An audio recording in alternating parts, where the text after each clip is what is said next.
Assalamualaikum warahmatullahi wabarakatuh. Saya Sigit Sugiarto, calon guru penggerak angkatan 9 dari SMP Negeri 1 Cingambul, dan teman saya. Saya Ade Santi, calon guru penggerak angkatan 9 dari SDN Sunalari. Saya Maya Nur Rahma, calon guru penggerak angkatan 9 dari SDN Ganea 1. Kami dari kelompok 2 akan melakukan demonstrasi kontekstual modul 2.3 coaching untuk supervisi akademik.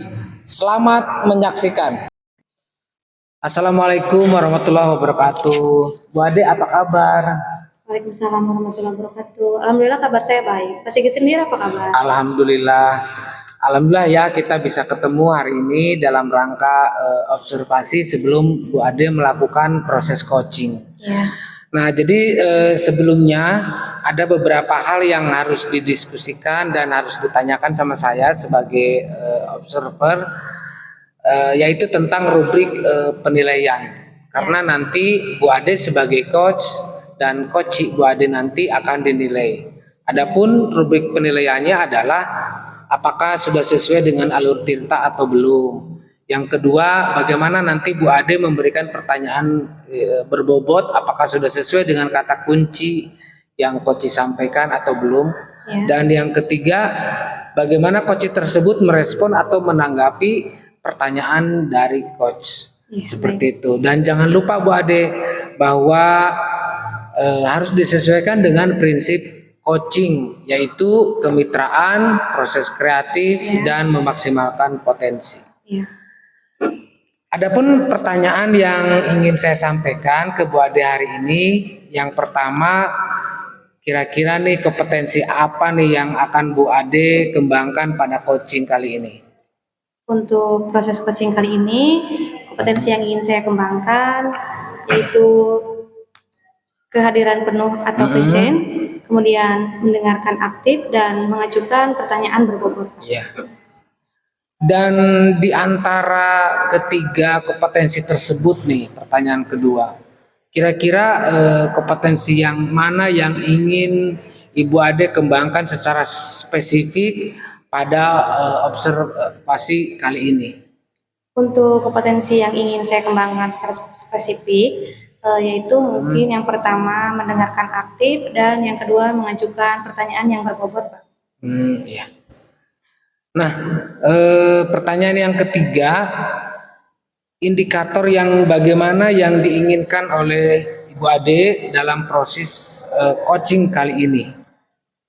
Indikator untuk proses coaching yang akan saya laksanakan, yaitu saya ingin coach dapat menemukan solusi dari permasalahan yang dihadapi, kemudian mengetahui langkah-langkah untuk menghadapi permasalahannya. Seperti itu, Pak. Ya. Baik Bu Ade, terima kasih nih waktunya. Ya, sama-sama. Kita Pak. sudah melakukan pra-observasi. Ya. Mudah-mudahan nanti pada saat pelaksanaan coaching Bu Ade bisa berjalan dengan lancar. Ya. Terima kasih, Pak. Terima kasih Bu Ade. Assalamualaikum warahmatullahi wabarakatuh. Waalaikumsalam warahmatullahi wabarakatuh. Assalamualaikum Bu Ade. Waalaikumsalam, Bu Mai. Apa kabarnya nih? Alhamdulillah kabar saya baik. Bu Mai sendiri apa kabar? Alhamdulillah saya juga baik Bu. Gini Bu, boleh minta waktunya sebentar nggak? Boleh, Bu. Iya, dengar-dengar ada yang ingin disampaikan ya, Bu Maya? Iya nih Bu, saya ingin menceritakan ini permasalahan saya di kelas. Jadi gini Bu, akhir-akhir ini murid-murid saya di kelas itu ketika belajar mereka kurang antusias Bu. Kemudian ketika diberikan tugas itu hanya sekitar 50% aja yang mengerjakan gitu. Dari 20 orang itu hanya 10 atau 11 orang yang mengerjakan tugas gitu Bu. Jadi seperti itu Bu permasalahan saya di kelas akhir-akhir ini.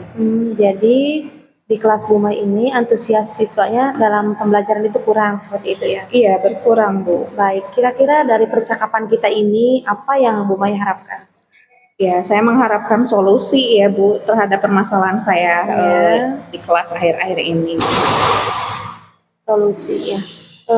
Kira-kira perubahan seperti apa yang Bu Mai harapkan di kelas Bu Mai nanti? Ya, saya ingin siswa-siswa itu aktif Bu dalam pembelajaran gitu. Kemudian ketika saya memberikan tugas, mereka pun mengerjakannya gitu dengan baik gitu, dengan lengkap gitu. Iya. Saya ingin semuanya gitu. Iya. Tidak hanya 50% seperti sekarang gitu. Iya. Jadi Bu Mai ingin murid-murid Bu Mai di kelas itu mengerjakan dengan lengkap, mengerjakan semua antusias ya seperti itu. Kira-kira jika kondisi tersebut berada di level 1 sampai 10 nih, kondisi yang Bu Mai hadapi sendiri saat ini kira-kira ada di level berapa? Kalau saya lihat sih sekarang ini kalau di skala 1 sampai 10 saya lihat sih 6 ya Bu ya, kondisi di kelas saya gitu. Karena ya yang aktif itu kadang itu aja gitu ya. Sementara yang lainnya juga cenderung pasif gitu dalam pembelajaran. Jadi yang aktifnya itu aja dan yang sebagiannya masih terlihat pasif ya seperti itu. Kira-kira Bu Mai sendiri kira-kira ingin ada perubahan ke level berapa nih kira-kira? Kalau saya sih berharap level 10 ya Bu ya, 10 karena itu kondisi ideal di kelas ya. Jadi semuanya aktif gitu, kemudian semuanya mampu mengerjakan tugas dengan baik. Itu saya harapkan sih di level 10 Bu. Iya, jadi Bu Mai mengharapkan adanya perubahan ke level 10 ya seperti itu. Nah, untuk usahanya sendiri untuk mewujudkan perubahan tersebut supaya Bu Mai bisa berpindah atau meningkat ke level 10 ini, kira-kira usahanya seperti apa yang akan Bu Mai lakukan?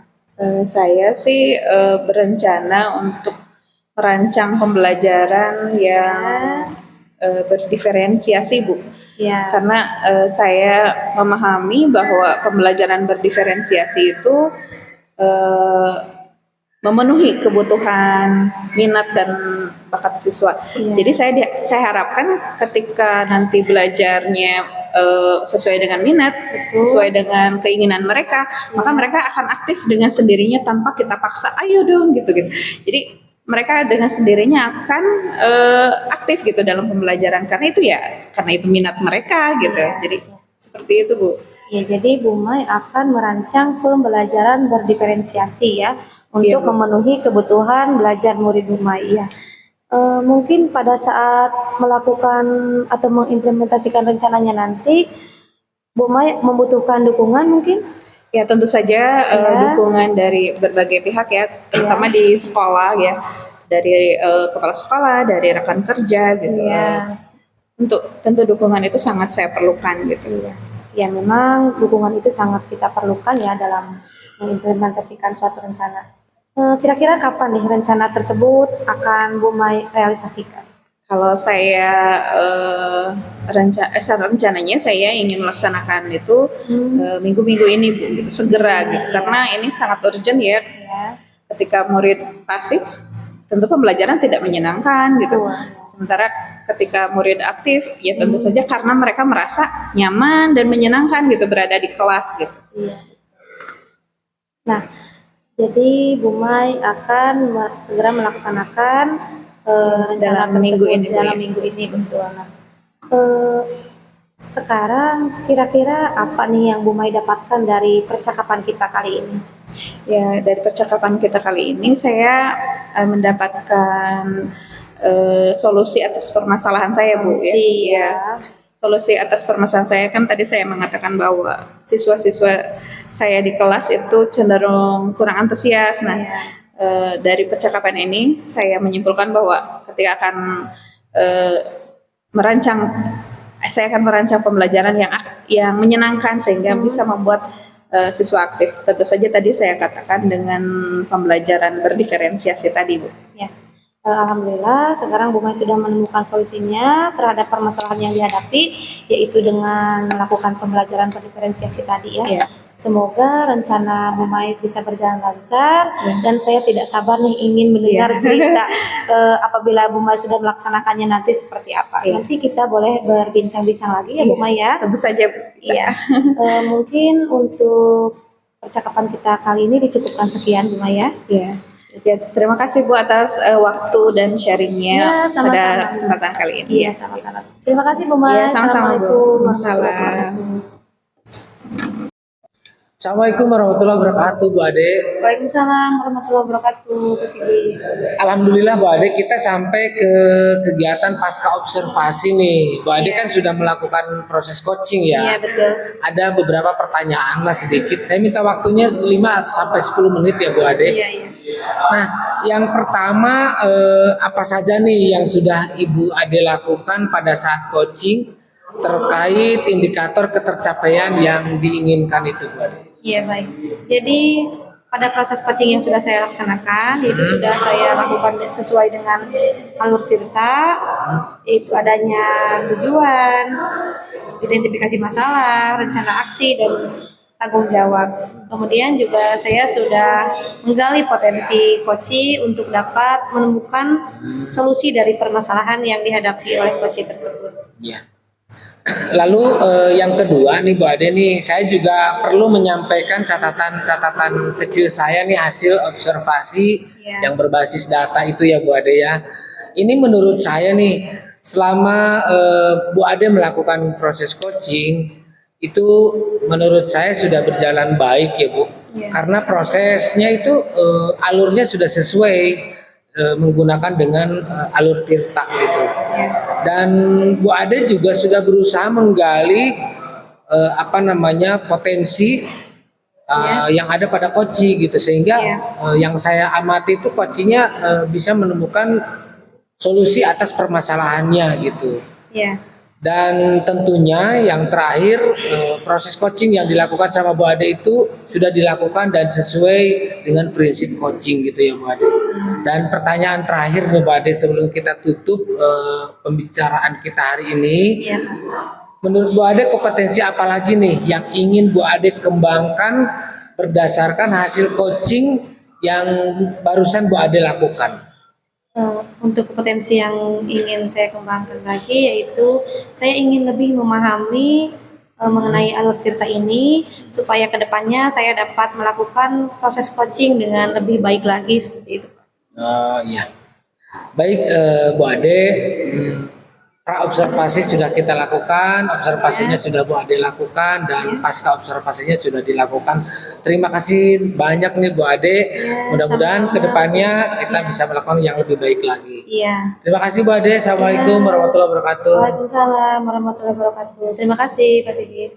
Demikian demonstrasi kontekstual yang kami lakukan. Semoga bermanfaat Dan dapat menginspirasi. Salam dan bahagia, guru penggerak.